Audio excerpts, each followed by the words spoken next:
Kami membuka hati bagi firman-Mu di dalam nama Tuhan Yesus. Haleluya.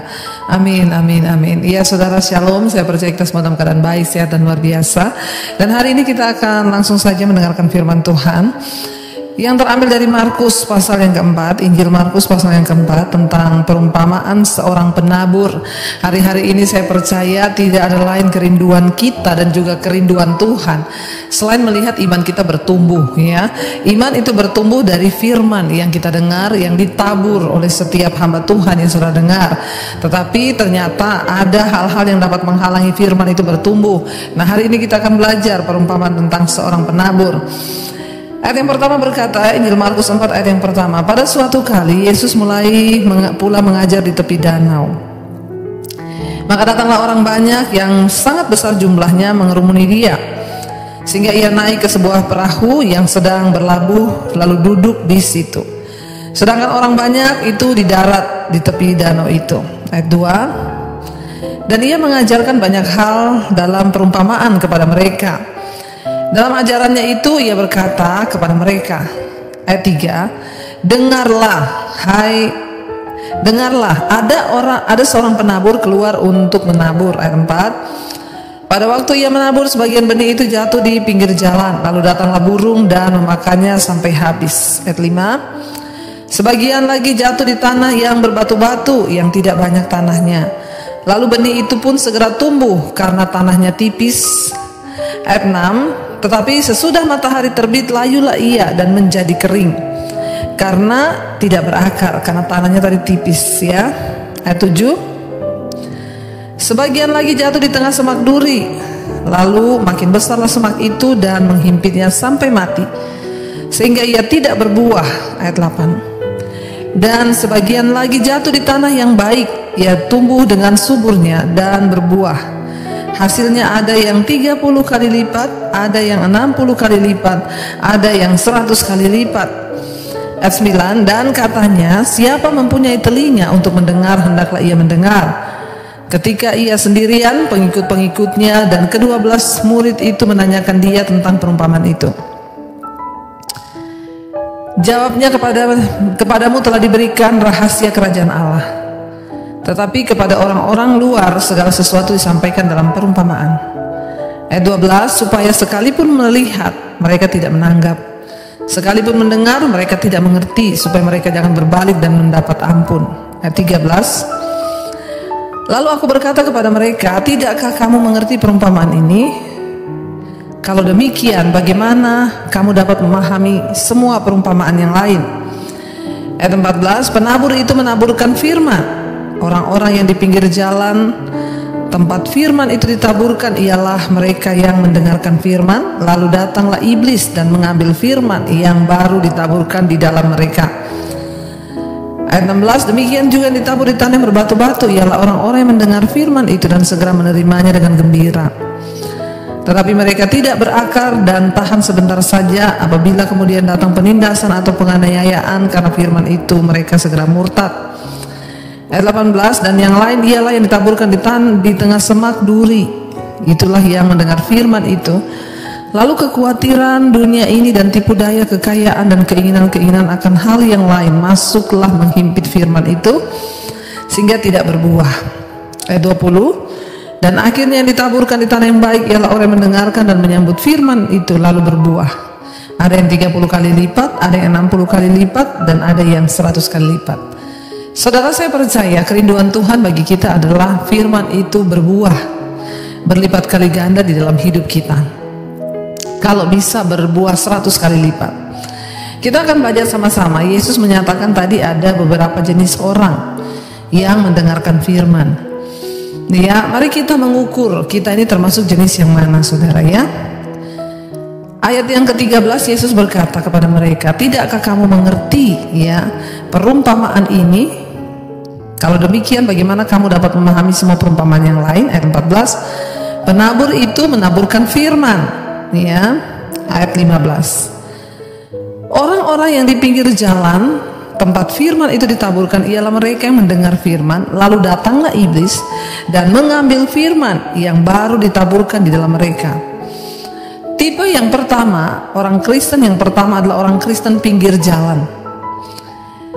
Orang Kristen pinggir jalan ini adalah orang yang mendengarkan firman, ya, tiap hari dengar firman, tiap hari dengar di YouTube, ya. Tetapi ketika firman itu ditaburkan, ya, mereka mendengar.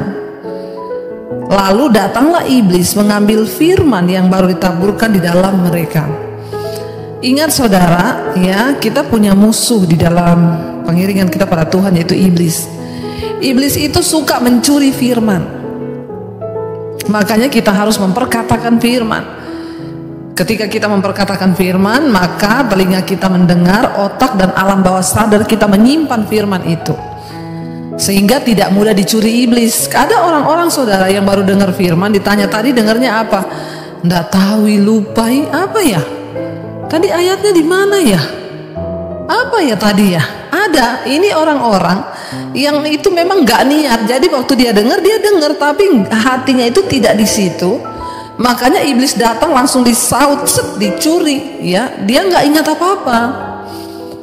Ya, belum beralih loh dari tempat ibadah loh. Masih di tempat itu, tanya tadi firmannya apa? Kamu ingat gak ayatnya? Apa ya? Tentang apa ya? Kita kan sering menemukan orang seperti ini, saudara. Di hari-hari terakhir ini kita harus berbuah loh. Jangan sampai saudara menjadi jenis orang Kristen pinggir jalan. Ya, coba kalau itu kita bilang, aduh Tuhan, itu aku, ampuni aku Tuhan. Baru dengar firman, udah lupa ayatnya tadi apa. Udah dicuri iblis di bawah terbang. Baru dengar firman, ya, udah nggak ingat tadi apa ya yang disampaikan. Mungkin karena mikir abis ini mau makan apa, mungkin karena mikir yang lain, jadinya dia tidak konsen pada firman itu. Ini namanya orang Kristen pinggir jalan. Dengar firman iya, rajin, tapi pikirannya nggak di situ. Makanya lupa. Baru dengar, masih di tempat ibadah, tanya tadi firmannya apa, di mana, tahu, lupai. Nah, ini berarti Anda termasuk Kristen pinggir jalan. Iya, kalau itu kita bilang, Tuhan ampuni aku Tuhan, ampuni aku Tuhan. Mulai sekarang aku akan mendengarkan firman, aku akan fokus pada firman, aku mau. Jadi kalau kita tuh dengar firman saudara, harus sungguh-sungguh fokus. Siap apa yang disampaikan oleh hamba Tuhan, oh gitu ya, oh ternyata. Nah itu Roh Kudus akan bekerja memberikan kita pemahaman. Tapi kita dengar firman, tatapan kita kosong. Lihat sih di TV itu, lihat di YouTube, lihat. Tapi nggak tahu pikirannya ada di mana, melongo, bengong. Iblis datang curi, kan nggak ada gunanya. Kita sudah dengar firman lama-lama, nggak dapat apa-apa. Jangan jadi Kristen pinggir jalan. Ya, jangan mau saudara. Katakan, Tuhan hari ini aku mau berubah. Aku mau jadi orang yang mendengarkan firman, fokus pada firman. Bahkan aku memperkatakan firman dan melakukannya sehingga iblis tidak bisa mencuri firman itu. Lalu yang kedua saudara, ya, yang pertama tadi dikatakan saudara, ya tadi kan ayat 15, orang-orang yang di pinggir jalan itu, ya tempat firman itu ditaburkan, ialah mereka yang mendengar firman, lalu datanglah iblis dan mengambil firman yang baru ditaburkan itu dalam diri mereka. Nggak ada yang tersisa, makanya nggak ada yang tahu apa yang dibahas tadi, lupa. Ayat 16, demikian juga yang ditabur di tanah yang berbatu-batu, ya. Mereka itu ialah orang-orang yang mendengarkan firman itu dan segera menerimanya dengan gembira. Nah ini Kristen tanah batu-batu ini. Ya, Kristen yang tanah berbatu-batu. Ya, dia itu mendengar firman, gembira dia. Ya, segera menerimanya dengan gembira. Yes, dengar ada firman yang, maka Tuhan berkata, engkau akan diberkati. Yes, gembira dia. Apalagi itu yang menjawab, yang dia senang-senang. Wah, engkau pasti diberkati, engkau pasti sembuh, engkau pasti gini, usahamu berlipat kali ganda. Yes, diterima langsung. Gembira dia terima yang begitu. Ayat 17, tetapi mereka tidak berakar dan tahan sebentar saja. Ya, cuma 1 hari 2 hari itu firman bertahan. Apabila kemudian datang penindasan atau penganiayaan karena firman itu, mereka segera murtad. Ya, ditanya Yesus atau mati. Ya, mau pilih mana? Kalau kamu pilih Yesus kamu mati, tapi kalau kamu mau tinggalin Yesus kamu hidup. Atau tidak usah bicara yang seperti itulah. Waktu kita dengar firman, jangan khawatir, kita percaya jangan khawatir karena Tuhan pasti menolong. Tiba-tiba datang masalah saudara, datang pencobaan, khawatir menghimpit firman itu, akhirnya kita takut. Ya, persoalan datang nih, penindasan datang ini. Ya, akhirnya kita lupa dengan semua yang sudah kita perkatakan. Kita lupa bahwa dia Tuhan yang maha tahu, kita lupa memperkatakan bahwa dia Tuhan yang luar biasa. Ini jenis yang kedua adalah Kristen batu-batu. Nih, Kristen tanah berbatu-batu. Cepat dengar firman, senang dengar firman, tapi ketika datang penindasan, aniaya, dia segera lupa, ya, hanya tahan sebentar saja karena tidak berakar. Ya, apabila datang penindasan dan aniaya karena firman itu, mereka segera murtad. Jangan ada satupun dari kita yang murtad, apalagi di hari-hari terakhir ini, penindasan, tekanan, persoalan rasanya begitu berat, bertubi-tubi. Tetaplah percaya, peganglah firman Tuhan. Ayat yang ke-18 berkata, dan yang lain ialah yang ditaburkan di tengah semak duri.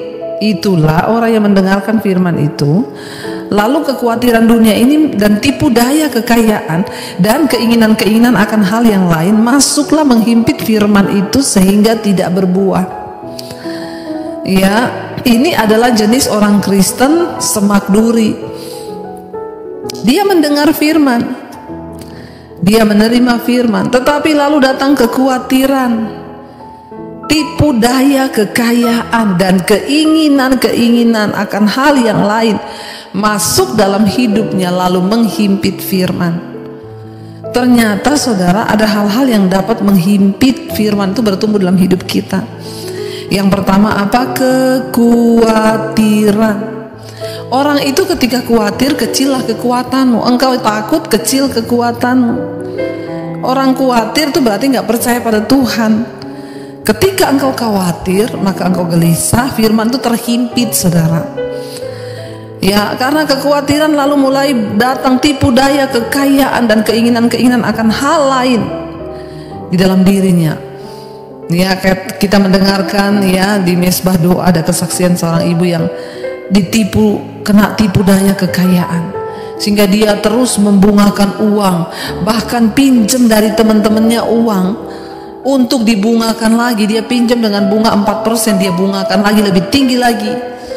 Ya, orang yang seperti ini tuh tidak mungkin firman itu bisa tumbuh. Ya, kita berpikir ya, wah ini kalau saya taruh uang di situ nanti dia beranak cepet, dia gini. Ini orang-orang yang tertipu dengan keinginan-keinginan, ya bahkan hawa nafsu, tipu daya kekayaan, bahkan keinginan-keinginan yang bertentangan dengan firman itu muncul waktu kita ini sudah tertipu oleh iming-iming kekayaan. Ya, itu ternyata menghimpit firman. Hati-hati saudara, kalau hari ini pikiranmu hanya uang, uang, uang, dan uang tertuju kepada bagaimana mengumpulkan uang, hati-hati. Ya, hati-hati. Ya, sebab dia Tuhan yang melihat hati kita. Waktu engkau pikiranmu tertuju dan fokus pada Tuhan, maka pasti Tuhan memberkati. Ada orang-orang yang datang bertanya kepada saya, Bu, kenapa hidup saya nggak berubah-berubah? Nasib saya tuh nggak berubah-berubah, Bu. Dari dulu saya ini miskin terus nggak berubah-berubah. Saya bilang lah, hidupmu sudah berubah belum? Jangan mimpi nasibmu akan berubah kalau hidupmu nggak berubah. Ada orang-orang yang hidupnya itu nggak berubah puluhan tahun. Kenapa? Karena karaktermu nggak berubah. Kalau orang itu bertobat, hidup sungguh-sungguh sesuai firman, melakukan firman, maka hidupmu yang pertama berubah, karaktermu berubah, nasibmu juga berubah. Tapi kalau saudara hanya rindu nasibmu yang berubah, pengen cepat kaya, sementara kelakuan, karakter, hidupmu tidak pernah berubah oleh firman, maaf, engkau pasti akan jatuh dalam berbagai-bagai pencobaan. Mari kita mengejar apa yang esensi di hadapan Tuhan, apa yang menjadi esensi di hadapan Tuhan, apa yang menjadi ya poin utama, yaitu perubahan hidup, perubahan diri. Barulah nasibmu bisa berubah. Terhimpit oleh kekayaan, tipuan kekayaan dunia. Sebagian orang berpikir dia akan bahagia kalau dia kaya, lalu dia menghalalkan segala cara, pakai uang orang, nipu orang. Ya, itu ya walaupun sudah pelayanan, kalau tertipu dengan tipuan kekayaan, biar uang orang dimakan. Kenapa? Karena sudah ayat ini berkata apa? Dia terhimpit oleh kekhawatiran dan tipu daya kekayaan. Saudara, engkau berpikir engkau akan kaya dengan makan uang orang. Seberapa banyak sih uang yang bisa engkau makan dan engkau simpan? Uang itu tuh licin, dia bisa segera habis waktu kita salah. Ya, tetapi tidak semua uang itu berkat Tuhan. Jangan bilang, wah ya itu kan berkat, tapi kita menghalalkan segala cara. Orang nipu kok bilang berkat? Ya, hati-hati saudara. Ya, keinginan, tipu daya kekayaan, ternyata kekayaan itu juga ada tipu dayanya. Sehingga kalau kita berpikir bahwa orang menjadi orang kaya itu bahagia, jadi orang kaya ini bisa enak, bisa nyaman, enggak juga. Banyak orang kaya itu yang tidak bahagia. Kita ini berbahagia waktu apa? Waktu kita melakukan firman. Hidupmu berubah, nasibmu juga berubah. Jangan mimpi nasibmu berubah kalau hidupmu tuh nggak berubah. Saya sudah melihat banyak orang Kristen, nasibnya itu nggak berubah-berubah. Kenapa? Dia nggak mau merubah karakternya sesuai firman. Merokok tetap merokok, mabuk tetap mabuk, judi tetap judi, bersinah jalan terus, gonta-ganti pacar, gonta-ganti suami, bahkan jadi pelakor. Bagaimana bisa nasibmu berubah kalau hidupmu tidak berubah? Bertobat, saudara. Dengar baik-baik, perubahan nasib, perubahan hidup itu akan mengikuti perubahan karakter. Jadi kalau saudara nggak bertobat, tidak berubah, jangan mimpi nasibmu berubah, jangan mimpi.